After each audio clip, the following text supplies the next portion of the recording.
Hopefully you should be able to see one of those sheets which was provided with the notice sheet. If you can't, look over someone's shoulder. They won't mind, I wouldn't have thought. It should be okay. And I just want to start by saying something. You, me, and everybody in this room is like an iceberg. Every single one of us is like an iceberg. Now, I don't mean by that we're all cold, although you might be. I don't mean that you're potentially destructive, though we definitely can all be. I don't mean that you're big, and I'm not going to add anything to that. What I mean is this. Just like an iceberg, in terms of what we see of one another, there is so much more that goes on below the surface. Just like on the screen there's a little bit above the water and so much more beneath it. There are parts of you that no other human being, not even those closest to you, have access to. In short, every single one of us is complicated because life is complicated. Circumstances are complicated, emotions are complicated, and on top of this, physically we're complicated as well. And so what can happen? All of this complication in life, it can lead to struggle. We can feel conflicted within ourselves, and simply doing life can bring with it all kinds of anxiety. So you might worry about relationships. You might worry because you haven't got one. You might worry because you've got one and you don't want it. You might not know how the future is going to pan out. You might be worried about your health, your career. You might be lonely. You might be worried about regret. You might be worried about the past catching up with you. And at times, we can all feel powerless before our feelings and emotions. We can have that moment where we feel that we don't know what to do, and that fight or flight instinct kicks in, and we're deeply fearful. And yet, just like an iceberg, at times we can keep all of that anxiety below the surface, silently out of sight. And looking at Proverbs today, I want to start by making a bold statement. What we're looking at this morning has the power to take whatever it is you might feel anxious about and strip it of all of its power. Whatever it is you feel anxious about, it can be stripped of its power today. And instead of replacing it with nothing, it can be replaced with peace and with joy and contentment. That's something I think we would all really, really like.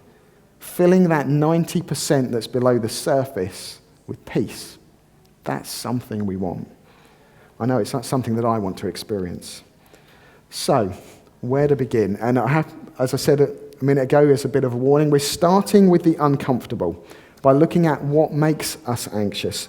And this is where Proverbs and the entire Bible is so good, because it doesn't give us a simplistic view of what it is that can cause us to worry. It's far more nuanced. It says there's a multitude of things which can get into our hearts, get into our minds, and cause us difficulties. And we're going to look at some of them, and maybe you will identify what it is that sometimes gets you to be anxious, that might be filling you with anxiety right now. They're all going to be on the sheet, so I just want to encourage you to look. Maybe some of these will overlap for you. So the first one we're going to look at, chapter 14, verse 30. A tranquil heart gives life to the flesh, but envy makes the bones rot. What that verse is saying to us is this. There's a connection between who we are internally and our physical state. That if within the core of your being you are tranquil and at peace, it's going to show on the outside. Someone who's calm and relaxed, it shows in their walk, it shows in their face, it shows in their eyes. Even in the face of a storm, people can have a sense of tranquility about them, that they're just not worried. Whereas the opposite is also true. If you're obsessed by something, and where it talks about envy in that verse, it's kind of like a desire which you just can't get over, then physically it can damage you. It affects your very health. What goes on the inside when you're worried can affect you physically, so that there are actual symptoms which make a mess of you on the outside. And it isn't a one-way street. So if the inside can affect the outside, it's logical to say this. The opposite's true. Your health can affect how you feel. Your health can make you feel awful inside. If I get a headache, it's the end of the world. Anxiety can at times have a physical trigger to it. We're complicated people. There's all kinds of chemical processes, there's all kinds of biological processes that go on within us. And if they get out of balance, they can cause us to be anxious. That's something which can happen. Sometimes a trip to the doctor is part of the solution when that happens.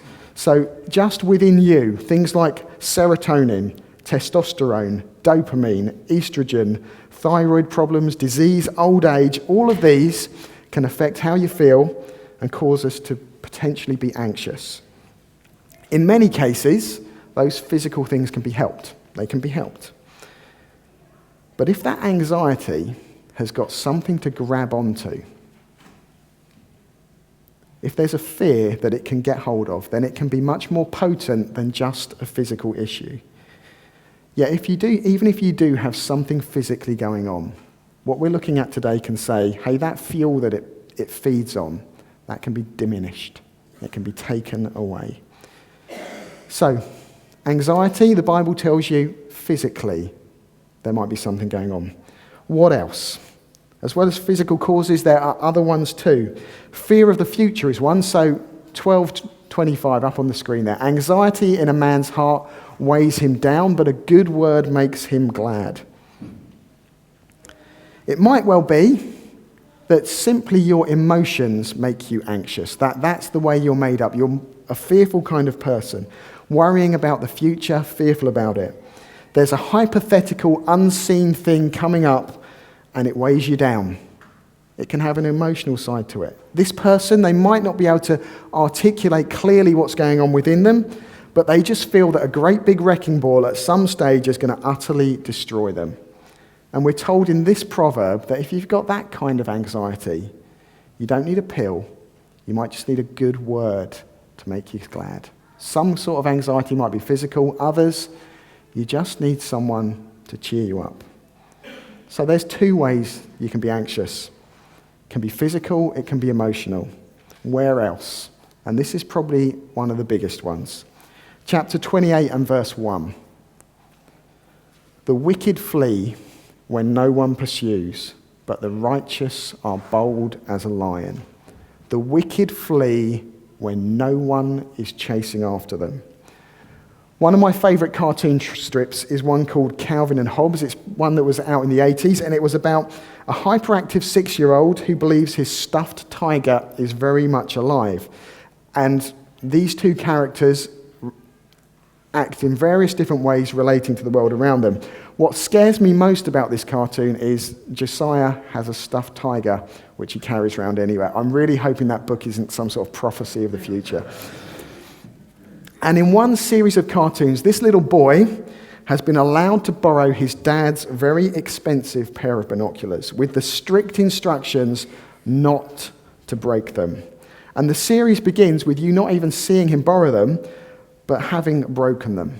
That's the first thing you see. And his first instinct kicks in. He needs to replace them. So he gathers all of his money together, and he's got $4.35. He calls the shop and finds out a replacement pair is $600. He can't fix them. He can't replace them. He states that his mum only remembers how long she was in labour at times like this. And his guilt and his anxiety begin to consume him until this is him sitting at the dinner table. And you can read it there. He's sitting there. He's looking at his dad calmly. I see, he even looks like me. That's even more worrying. Looking at his dad eating his dinner as if nothing is wrong. His dad utterly oblivious as to what's going on within his son. He begins to resent his dad for sitting there calmly eating his dinner. He says that his dad radar is beeping away just crazy, just waiting for that moment where he can nail him. His conscience torments him so much with all the sweat going down his brow that a simple question to pass the salt causes him to confess all. When a person has something in their history that they deeply regret, it can cause a deep anxiety within them. They flee even though no one's pursuing. That little boy on that cartoon is fleeing inside. He's running for his life. And sometimes we can be like that. We're not fleeing physically, but inside we just want to run. Because we're thinking at any moment, This might come to light and it might destroy me. Sometimes we might even fear before God it has destroyed us. There's a story that's told, although having researched it this week, I'm not sure it's a true one, but it's said that at one time that Arthur Conan Doyle, convinced that all men of the age of 40 had a skeleton in their cupboard, selected an upright, respectable, good Christian man who there was no hint of scandal about, and sent him a telegram saying this: all is discovered, flee at once. And the story goes that the very next day he was gone and never heard of again. If that's true, he's the most horrible man who's ever lived to do that to someone. But that's what he said. All is discovered, flee at once. Now, whether that story's true or not, if such an email or such a text or such a letter were to drop into your life today, how many of us would think back to some specific instance and say, do they mean that? Do they mean that thing that I did? If you're thinking of anything now, that demonstrates the power of the conscience to make you anxious.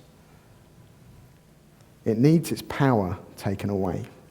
So that even if you were found out, so even if that thing did come to light, you would know that it could never completely destroy you. So if you've thought of something now, wouldn't it be great to know that that thing can never destroy you? So, anxiety, it might be physical, it might be emotional, it might be conscience-driven. There are two more we're going to look at. I bet you're really glad you came this morning. This is really uplifting so far, isn't it? So, chapter 14, verse 13. Even in laughter, the heart may ache, and the end of joy may be grief. Smokey Robinson, some of you will know who he is, some of you won't. He wrote a song about the tears of a clown with these lyrics: people say I'm the life of the party because I tell a joke or two. Though I might be laughing loud and hearty, deep inside I'm blue. And that partly tells us what this verse is about, that the distance between laughter and sorrow can be razor thin. They might even coexist at the same time, that someone can be laughing on the outside but inside be absolutely miserable. It's part of the way there, but that's not all that this verse is saying. It's saying more than people just cover up how they really feel, because the second half of the verse says, and the end of joy may be grief. What's that all about? Well, maybe it's this. A few weeks ago, Lorna and I found the DVD of our wedding, and we actually played it so Noah could watch it. And it was really joyful to look over the day and to see that I haven't aged a day. What are you laughing for? It was really good to see the day and just to see how just happy we both were. I'm not going to finish that sentence. It was a really great thing to be able to watch. But then watching it back, something was also clear as well. 5 people who were on that DVD are no longer with us. They've died. They're gone. And it's a reminder that even in the joyous moment, nothing lasts forever. Nothing. And one day, even the 2 people who felt most joy on that day, which is my mum and dad for getting rid of their son, will be separated. No. Everything comes to an end. In fact, this week, Leonard Nimoy died. He's an actor that I really like. This was his last ever tweet just a couple of days before he died. And I think he got something of this. A life is like a garden. Perfect moments can be had, but not preserved, except in memory. But even then, one day, there comes a time when no one remembers. Absolutely no one. Children leave home, marriages end, and it's possible that even in the middle of a great moment, you can have that thought, this is going to end one day. One day, no one will exist who remembers what my voice sounded like.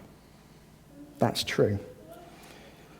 That can be a real source of anxiety for people, and it can drive them to make their mark on the world. The fear that everything might just be meaningless can drive people, but at the same time, fill them with nothing. Our lives are complicated. Anxiety comes in many different ways. And there's just one last way anxiety can enter your life. So chapter 13 and verse 12. Hope deferred makes the heart sick. A desire fulfilled is a tree of life. When you have a dream, when there's something that you deeply desire is going to come true, and you expect it, and you want it more than anything else, when you think it's going to give you real deep meaning in life, if it doesn't occur, if it's always just out of reach, then anxiety can seize upon that. So if your hope, if your deepest desire is one day to be married and you have one specific person in mind, they are your hope for the future. And if they're threatened, if that relationship is threatened, then your world begins to shake. Anxiety will turn that fear into a catastrophe within your mind. It might be the lives of your children. It might be your career. It can focus on many different things. And if it is a person and there's a breakup looming, if romance is potentially your ultimate source of joy, then the words sung by Whitney Houston, "I have nothing, nothing, nothing if I don't have you," are going to feel real. Or if you're a bit older, the Righteous Brothers singing, "You're nobody unless somebody loves you," are going to feel real. And they'll crush your spirit. They will crush you. If it's a potential career, then bad results for your exams or a failed interview can crush your heart and make you feel sick. Hopefully you've seen this morning, anxiety can have many different triggers, but they always require something to focus on which gives them power, something which can crush a person. So, let's get positive now. We're going to get positive. What's the fix? Well, I looked up one website for how you deal with anxiety, and it said this: accept your anxiety, think of it as a wave, allow it to come in, experience it, and ride it out. That was the advice. Now, personally, I don't think that really works. Not ultimately, because like surfing, eventually there will come a wave that you can't ride out. There's going to be one that's too big, which knocks you off the board, and you can't recover from it. Some anxiety will do that to you. It's just going to be too big for you to cope with. Some things you can't ride out because they crush you. You can choose not to face them, and that's what many people do. And many people face death with blinkers on, not accepting that it's going to happen to them. So rather than just riding out, what do we need? What do we need? We need something that no matter what physical or psychological stresses we have, it disarms all the power behind them. We need something that no matter how we feel emotionally is always going to say to us, you can be glad even in this. We need something that when our conscience rises up and says, you did that, flee for your life, is going to keep us hoping even if our darkest secrets are made public. We need something that speaks to the voice which says everything ends one day and silences it. We need some ultimate hope which can never be taken away from us. I think we'd all agree with that. We need something that makes the very core of us tranquil, cheerful, joyful, able to endure suffering, bold, something that compels us to sing and rejoice. And if you glance over the Proverbs, I've just given you the second half of most of them. All of that stuff was there, singing and rejoicing. So what is going to take away your anxiety? Well, I think one of them gives us a clue. If you look at 15 verse 30 and the bit that I've put in bold, good news refreshes the bones. Good news refreshes the bones. The key to silencing whatever anxiety you might face in life is good news. You need some good news. And good news is not just happy thoughts. It's not platitudes. It's not saying to the person distraught because their relationship has ended that there are plenty more fish in the sea. That person's likely to slap you. It's not saying someone is better for you out there. It's not saying to the person who's racked with guilt about their past, you've just got to let it go. Those kinds of ways of approaching things, they fall into the realm of chapter 25, verse 20. It's not going to be on the screen, this one, but it says this: whoever sings songs to a heavy heart is like one who takes off a garment on a cold day and like vinegar on soda. You pour vinegar on soda, you get a strong acid-alkali reaction. It fizzes, it buzzes, it pops. If you try and help someone who's full of anxiety with just mere platitudes, then it's like songs to a heavy heart. They will want to snap you. Always look on the bright side of life is an absolutely empty song. It says nothing to give anyone any joy. What someone with anxiety needs is cast iron, dead certain good news.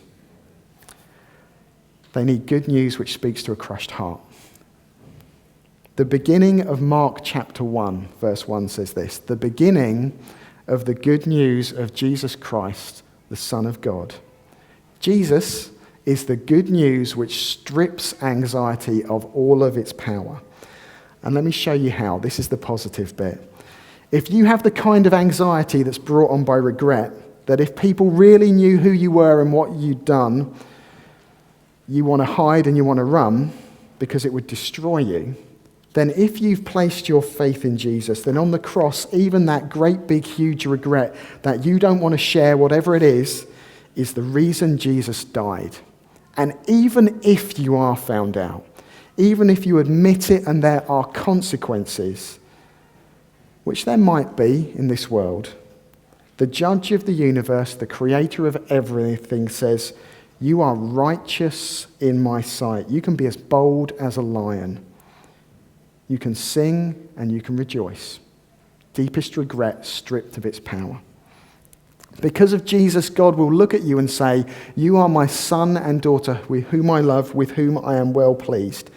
They are words God the Father said to Jesus. He would say them about you as well, with no caveats at all. If you are anxious because you think your greatest desires are going to be blocked and unattainable in life, then you have to realize something as well about Jesus. There has to be a shift in your mindset. He has given you every conceivable blessing you need. He holds nothing back. He sees you as forgiven. He sees you as perfect.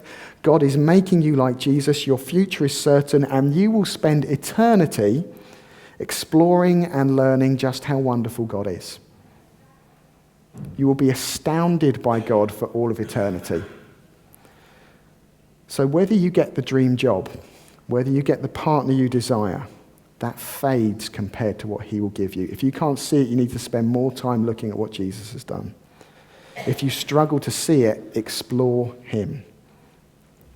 If you fear that your life is ultimately meaningless and eventually all is gone and no one remembers you, Jesus gives you purpose in life now and he gives you life forever. The future is a place where there is nothing that takes joy out of it. He wipes every tear away, even your hidden ones. If your emotions drag you down, he's the good word that lifts you up. And for a moment, let's look at Jesus the day before he dies in the Garden of Gethsemane. It's the night before his crucifixion. What's Jesus' mindset? There he is anxious. He is anxious. And what does he say? My soul is overwhelmed with sorrow to the point of death. Whatever anxiety you have, whatever anxiety feeds on in your life, he is experiencing it. He is overwhelmed by circumstance. The imminent death he faces is what you should face, and he is overwhelmed by it. Everything that makes us want to flee, everything that we don't know about, he gets it, and he is overwhelmed by it. The book of Isaiah goes a bit further to say something else. It tells us he is crushed by the things which should crush us. Some of those Proverbs talk about a crushed heart. Jesus was crushed for those things. That's good news which should refresh our very core. It really should. Anything this world can throw at us, Jesus has covered it and is the source of the strength to face it. And he's given us even more. He's given us forgiveness. We are right before God. We have purpose. We have a future. That's what Jesus does. He's not about rules. It's about being drawn into freedom. So, Now, in response to that, you need to look at all the positive side of those Proverbs on the sheet, because that's what we should now do. So just glancing through the page, you're going to see things like this. These are what our response should be: gladness, joy, laughter, tranquil hearts, glad hearts. You should be refreshed internally. You should be joyful in heart. You should be bold. You should be singing and rejoicing because of what Jesus does. If you don't do those things, if you don't feel those things, then maybe you haven't quite got it. If you can't do those things, maybe you haven't got it. If it's true for you that singing and rejoicing isn't your experience as a Christian, I want to drive something home that you should accept.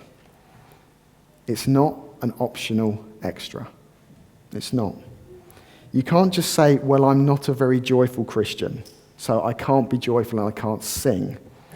It's what a righteous person does. That's what chapter 29, verse 6, a righteous man sings and rejoices. If God has made you right, you sing and you rejoice. It's not an optional extra. Jesus can strip anxiety of all of its power, but there's something else which is true. We can resurrect it. We can resuscitate anxiety. We resuscitate it by thinking things like this. What if I've not felt bad enough for my sin? What if I doubt? What if I do something really, really bad? Then maybe God will let me go and I'll be lost forever. If that's you, if you are trusting Christ and your anxiety just bubbles back to the surface again, if you wonder whether you are safe forever, I want to give you something else to destroy that anxiety. When it comes back to life, how do you destroy it? And it's with the power of one simple word. One simple word. If you remember nothing else, this word destroys anxiety. It's the word before. Before. So right now, how does the word before help you? Romans chapter 8, verse 34. Those words on the screen, they talk about where Jesus is right now. If you're trusting in Jesus, then right now, at every right now there ever is, he is before the throne of God pleading your case. Every moment. He's there now. He's there now. He's there now. He's before God saying, I was crushed so they don't have to be. That's what he does every moment. It's saying, Jesus is saying to God the Father that she is perfect in your sight because of me. That's what he does right now. He's before God. How else does the word before help you? Well, you've got to go back a little bit. How before then? In the story of the prodigal son, who has said, Dad, I wish you were dead. I want my inheritance now. I'm taking it. I'm leaving it. And he publicly makes a spectacle of himself, making his dad look stupid. There's a moment where he comes to his senses and says, I'll go home. I'll say to my father, I've sinned against heaven. I've sinned against you. Make me like one of your hired men. And he sets out for home. In the story, he could not have done anything worse. What comes next in the story? That line on the screen. The dad, he starts going home. He returns home to his father. He's got what he's going to say all prepared while he was still a long way off. While he was still a long way off. Before he got a chance to say anything, his father is full of compassion. He's running across fields. He's throwing his arms around him. Before that son gets to utter a word, the father is running full tilt to embrace his son. How does this speak to us? Well, there's another place. Before we were God's enemies, while we were God's enemies, Christ died for us. Before we even considered him, God moves first.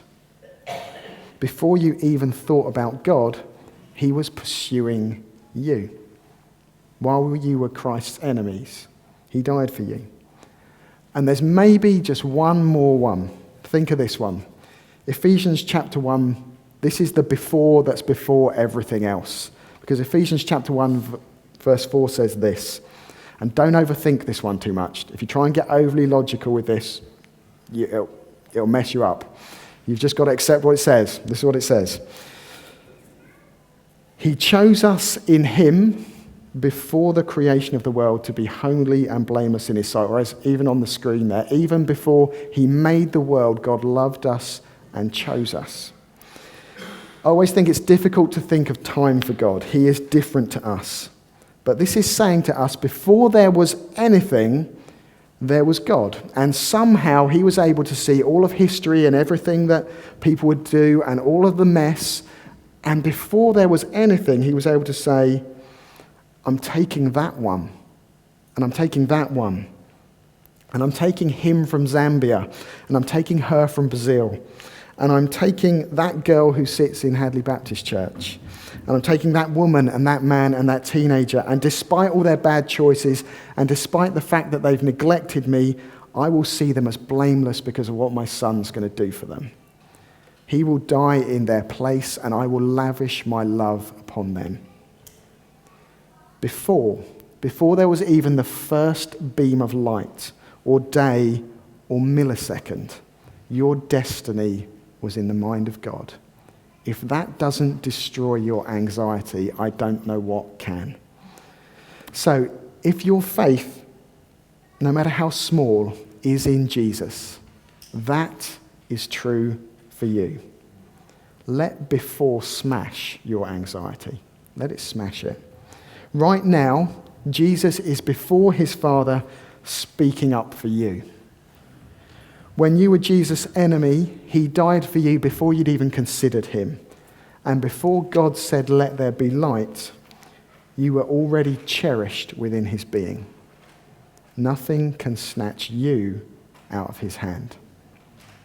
So your response to that, you've got to not take it for granted. You've got to accept it, and you've got to allow it to fuel you so that you sing and rejoice.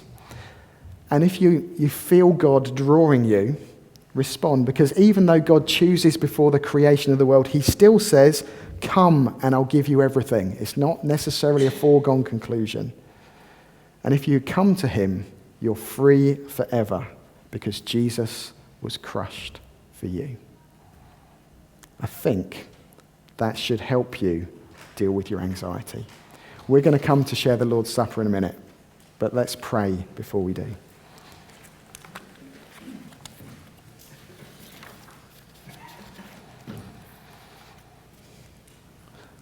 Father God, I want to thank you that right now, Jesus is before you and is saying about all of us who trust in you that we're covered forever, that he was crushed so we don't have to be, that every second, every millisecond, every time we do something wrong, every time we do something good, he is still there and is saying, I have made them perfect.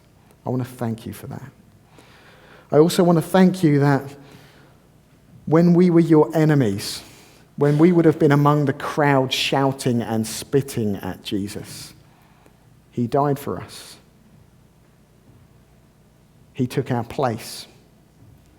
He experienced everything that we should have experienced so we can be with you. I want to thank you that before we even thought about turning to Christ, he died for us. And I want to thank you that before there was anything, your love had been set upon people and you had decided you were going to make them right. And Father, may these things, may they help us put our anxiety where it needs to be in the past. And whatever life throws at us, whatever troubles come our way, help us to see how Jesus gives us the strength to face each and every one. Help us to be the righteous man who sings and rejoices, the righteous woman who is as bold as a lion. Give us glad hearts and cheerful faces. Give us tranquil hearts. Give us laughter. Give us joy. And we ask all of these things in the name of Jesus. Amen.